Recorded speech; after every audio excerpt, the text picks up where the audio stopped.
Hello Ram గారు. Hi నారాజు. Previous వీడియోలో మనం ఒకటి మాట్లాడుకున్నామండి, ఇన్నర్ వరల్డ్ని ఎక్స్పాండ్ చేయటం ఎలా అనే దాని మీద. అయితే కొంతమంది భయంతో ఆగిపోతారని చెప్పేసి అన్నారు మీరు. మనలో ఉండేటువంటి ఏ లిమిటెడ్ బిలీఫ్స్ ఏవైతే ఉంటాయో దానివల్లే ఎక్కువ మంది వాళ్ళలో ఆ టాలెంట్ ఉన్నా కూడా బయటికి రాలేరు.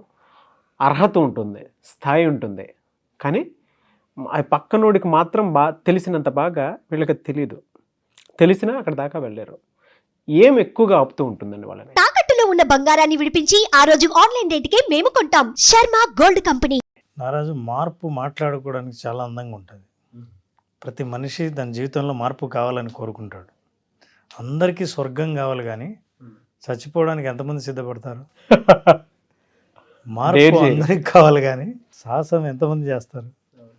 అయితే మార్పు కోరుకొని మారకపోవడానికి చాలా కారణాలు ఉంటాయి. చాలామంది నేను కూడా మారాలండి, నిజంగా మారాలనుకుంటున్నాను, ప్రయత్నం చేస్తున్నాను, ఫెయిల్ అవుతున్నాను, ఇవన్నీ మనం వినిపిస్తుంటాయి.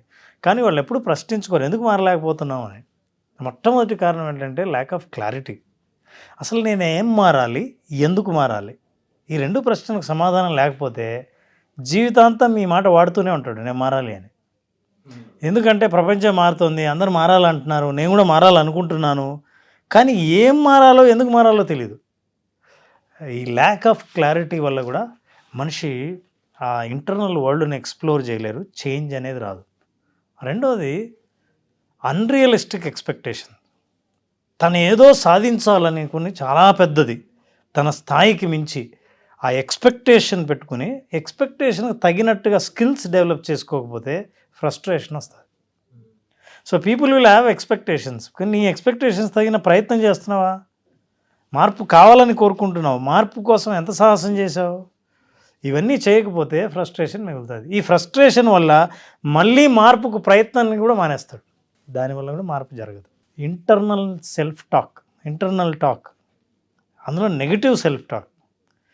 ఈ నెగిటివ్ సెల్ఫ్ టాక్ అంటే మన వల్ల కాదు, మనకు సాధ్యం కాదు, మన ఇంట్లో ఎవరు చేయలేదు, మన వంశపారంపర్యంగా ఎప్పుడూ అట్లాంటి ఆలోచన లేదు, సో మనకి ఇది చాలు అని ఒక సెల్ఫ్ ఫిలాసఫీ ఉంటుంది కంఫర్ట్ జోన్కి.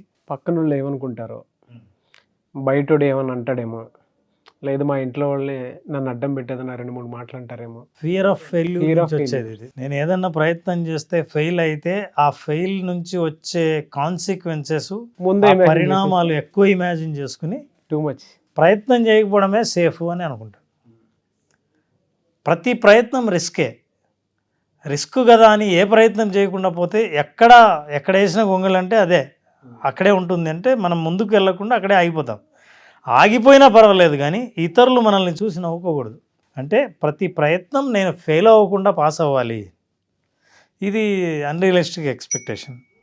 తర్వాత నేను చెప్పాను ఇందాక self talk, negative self talk మనల్ని లిమిటింగ్ బిలీఫ్స్ అన్ని నెగిటివ్ సెల్ఫ్ టాకే. నెగిటివ్ సెల్ఫ్ టాక్ అంటే ఏంటంటే ఇతరులు ఇట్లాంటి వాళ్ళని ఏంటంటే ఇతరులు వాళ్ళ టాలెంట్ని గుర్తిస్తారు. నీకేమైనా నువ్వు బిజినెస్ చేసి నీ అంత తెలివి నాకుంటే నేను ఎప్పుడో స్టార్ట్ చేసేవాడిని అంటాడు. నీకు తెలియదులే నా గురించి, నాకు అంత సీన్ లేదంటాడు. ప్రమోషన్ వచ్చేవాడు కూడా నీకు ప్రమోషన్ వస్తుంది, నువ్వు ఈ ప్రయత్నం చేయి, ఈ ఎగ్జామ్ రా, ఈ బిజినెస్ పెట్టు, ఈ డెసిషన్ తీసుకో అని పక్క వాళ్ళకు వీళ్ళ మీద ఉన్న నమ్మకం వాళ్ళ మీద వాళ్ళకే ఉండదు. అందుకే ఇంట్లో వాళ్ళు కూడా సపోర్ట్ చేస్తుంటారు. హాయిగా నువ్వు ఈ పని ఎందుకు చేయకూడదు, సక్సెస్ఫుల్ అవుతావు, నీకు ఈ టాలెంట్ ఉంది కదా, ఈ స్కిల్ ఉంది కదా అని.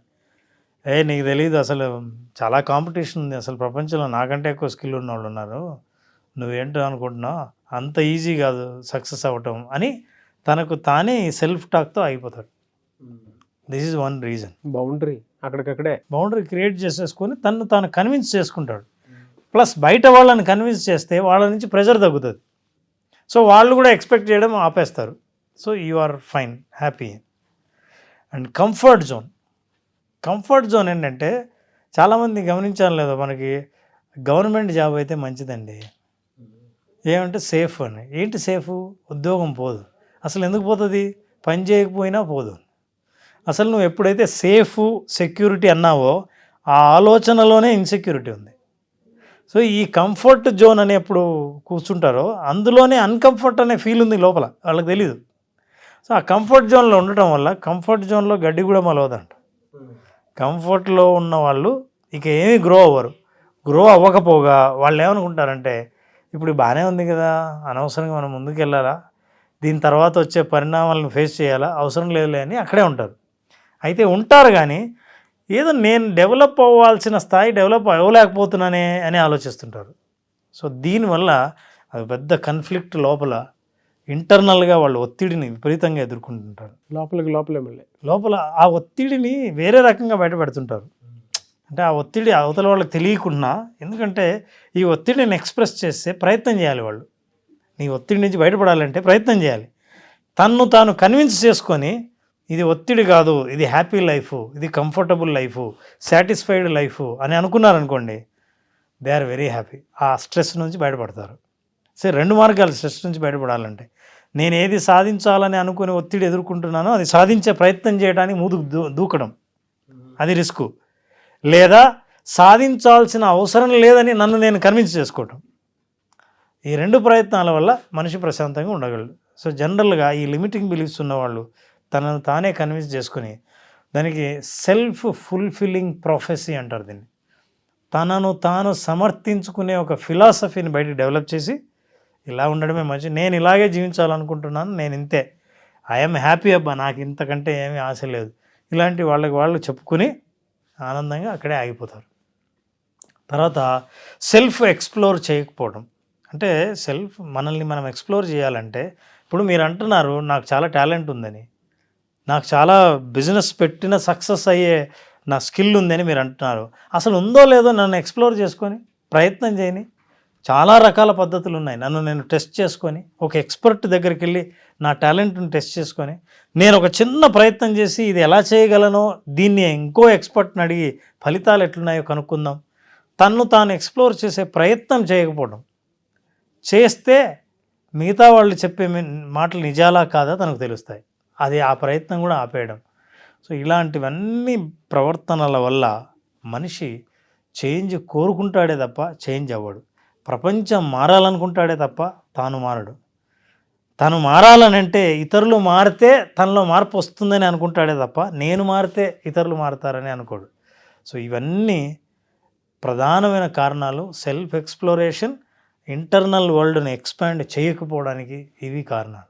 ఒక్కొక్క మెచ్యూరిటీ వచ్చిన తర్వాత కంఫర్ట్ జోన్ బ్రేక్ చేయలేదు అని అంటే ఆ నాలెడ్జ్ దేనికి పనికిరాదండి అస్సలు. అంటే కంఫర్ట్ జోన్ అనేది మనిషికి భయం వల్ల సృష్టించుకున్నదే. ఎందుకంటే ఇది దాటితే ఏమవుతుందో అన్న భయం. కానీ దాటితే డర్కి ఆగే జీత్ హై అంట.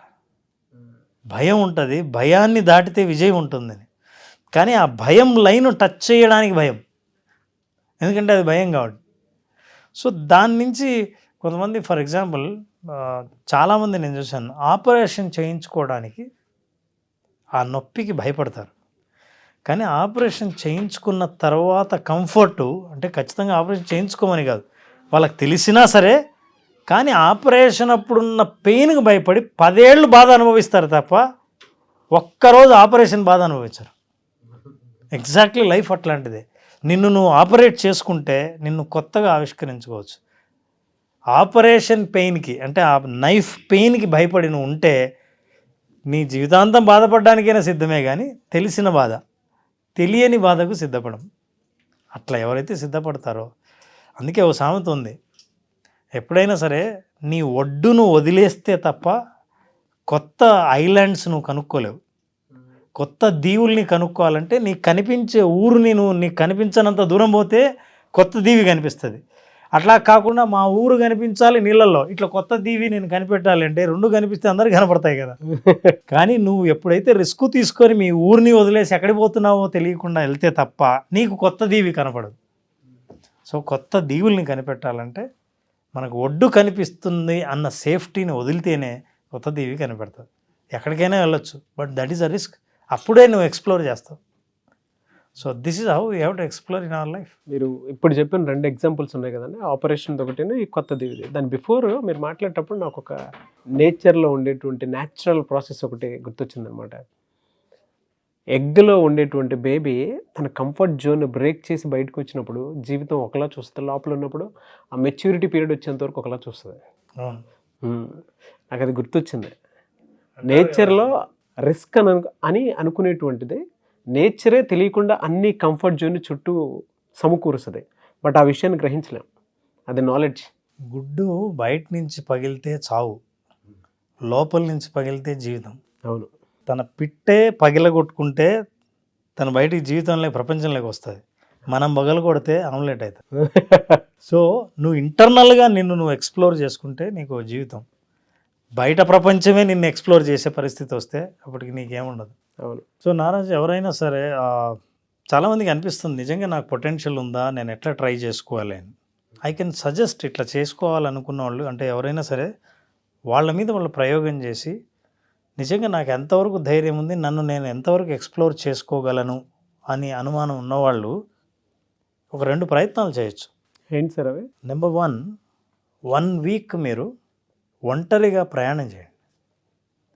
ఎక్కడికైనా సరే ప్రయాణం చేయండి.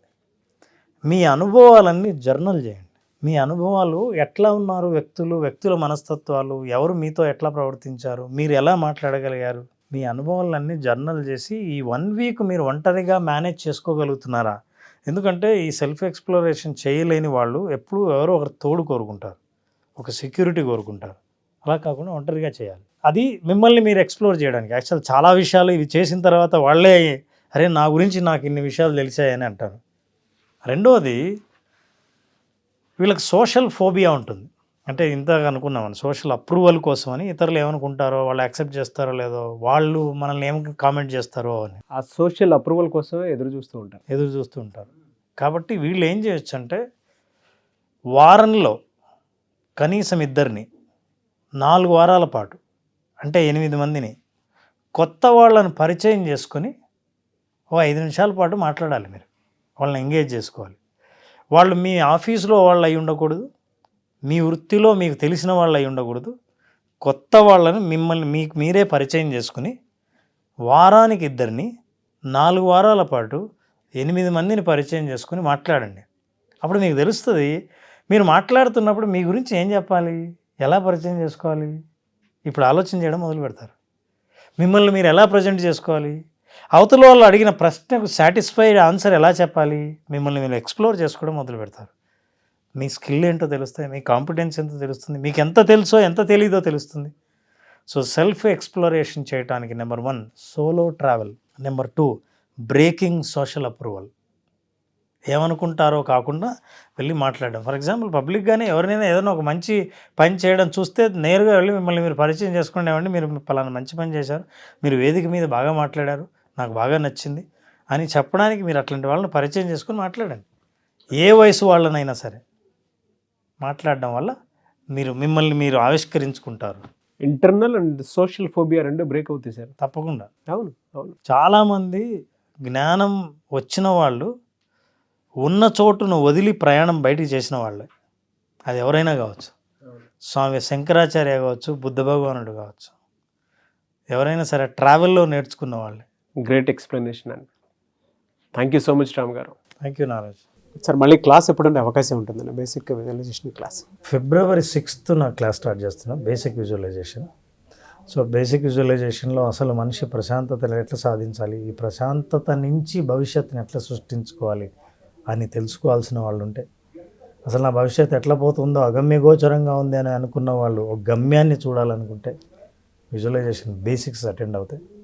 ఈ కింద కనిపించే నంబర్కి ఫోన్ చేసి రిజిస్టర్ చేసుకుంటే 5 రోజుల పాటు అమేజింగ్ అనుభవాన్ని మనం ఇస్తాం. డెఫినెట్గా సార్. థ్యాంక్ యూ అండి. Thank you so much Ram గారు. Thank you Naraj. సో చూసారు కదండి వీడియో. ఈ వీడియోపై మీ అభిప్రాయాన్ని కమెంట్ బాక్స్లో పోస్ట్ చేయండి. ముఖ్యంగా మీరు కనుక February 6th visualisation class attend అవ్వాలి అనుకుంటే స్క్రీన్ మీద మీ కాంటాక్ట్ నెంబర్ కనిపిస్తుంది, దానికి మీరు కాల్ ఆర్ మెసేజ్ వాట్సాప్ చేసి వెంటనే ఎన్రోల్ చేసుకోండి. మీ మనసుని ప్రశాంతంగా ఉంచుకోవాలనుకున్నా, మీరు అనుకున్నది సాధించాలన్నా, జీవితంలో జరిగేటువంటి అంటే మీకు కొన్ని ఇన్సిడెంట్స్ వల్ల సమస్యలు చుట్టూ కమ్మేస్తూ ఉన్నా కూడా దాని నుంచి బయటపడాలి అని అంటే ఒకే ఒక సొల్యూషన్ విజువలైజేషన్. సో ఆసక్తి కలిగిన వారు స్క్రీన్ మీద కనిపిస్తున్న నెంబర్కి కాల్ ఆర్ మెసేజ్ వాట్సాప్ చేసి వెంటనే ఎన్రోల్ చేసుకోండి. ఈ వీడియో లైక్ చేయండి, షేర్ మాత్రం తప్పకుండా చేయండి. ఇలాంటి మరిన్ని వీడియోస్ కోసం మా ఛానల్ ఫాలో అవ్వండి. Thank you.